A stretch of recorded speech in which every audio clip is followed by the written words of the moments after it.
जय श्री कृष्णा, राधे राधे। स्वागत है आपका मेरे चैनल आसान पूजा विधि में। फ्रेंड्स, आज की इस वीडियो में हम शरद पूर्णिमा की संपूर्ण पूजन विधि जानेंगे। सब कुछ हम आपको इस वीडियो में बताएंगे शरद पूर्णिमा से रिलेटेड। तो प्लीज़ वीडियो को पूरा देखिएगा। वीडियो पसंद आने पर वीडियो को लाइक करना, चैनल पर पहली बार आए हैं तो प्लीज़ चैनल को सब्सक्राइब जरूर करिएगा। आश्विन मास की पूर्णिमा के दिन शरद पूर्णिमा का पर्व मनाया जाता है और इस साल शरद पूर्णिमा का जो त्यौहार है वो 16 अक्टूबर को मनाया जाएगा। शरद पूर्णिमा को कोजागरी पूर्णिमा या रास पूर्णिमा के नाम से भी जाना जाता है। पूरे साल में से सिर्फ शरद पूर्णिमा के दिन ही चंद्रमा 16 कलाओं से परिपूर्ण होता है और इस दिन आसमान से अमृत वर्षा होती है। शरद पूर्णिमा के दिन चंद्रमा को पूजने की परंपरा चली आ रही है। चंद्रमा का पूजन होता है और ऐसा माना जाता है कि इस दिन से सर्दियों की शुरुआत हो जाती है। और फ्रेंड्स, इस दिन चंद्रमा धरती के सबसे करीब होता है। चंद्रमा की दूधिया रोशनी धरती को नहलाती है। इन दूधिया रोशनी के बीच पूर्णिमा का त्यौहार मनाया जाता है।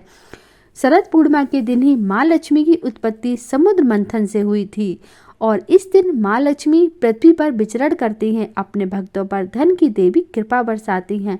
शरद पूर्णिमा की रात को चंद्रमा की चांदनी से पूरी धरती सरोवर रहती है और अमृत की बरसात होती है।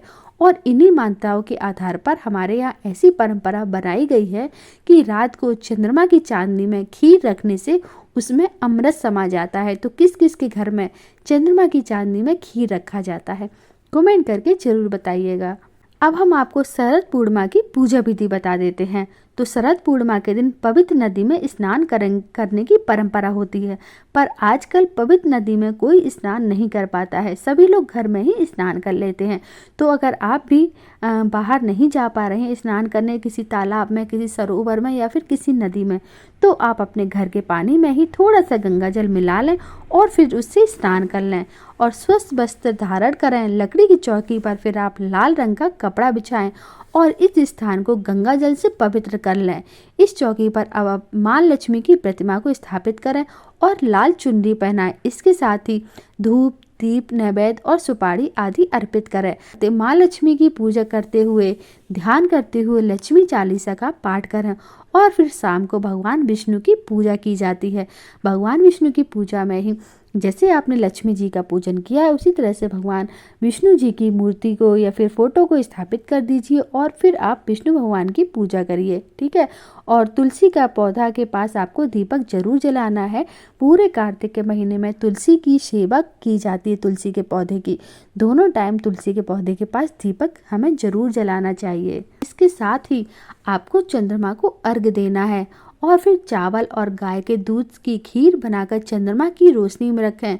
कुछ घंटों के लिए खीर रखने के बाद उसका भोग लगाएं और प्रसाद के रूप में पूरे परिवार को खिलाएं। इस दिन लक्ष्मी माँ अपने हाथों में वर और अभय लिए घूमती हैं। इस दिन माँ लक्ष्मी अपने जागते हुए भक्तों को धन और वैभव का आशीष देती हैं। शाम होने पर चांदी, सोने या फिर मिट्टी के दीपक से आरती की जाती है।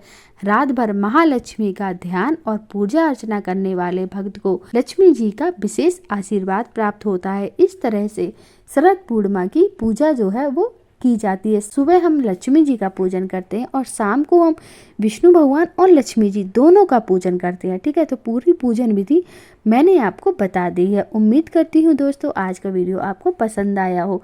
तो शरद पूर्णिमा के दिन कौन कौन खीर बनाता है और कौन कौन चंद्रमा की रोशनी में खीर रखता है, हमें कमेंट करके जरूर बताइएगा। तो बोलो विष्णु भगवान की जय, माता लक्ष्मी की जय।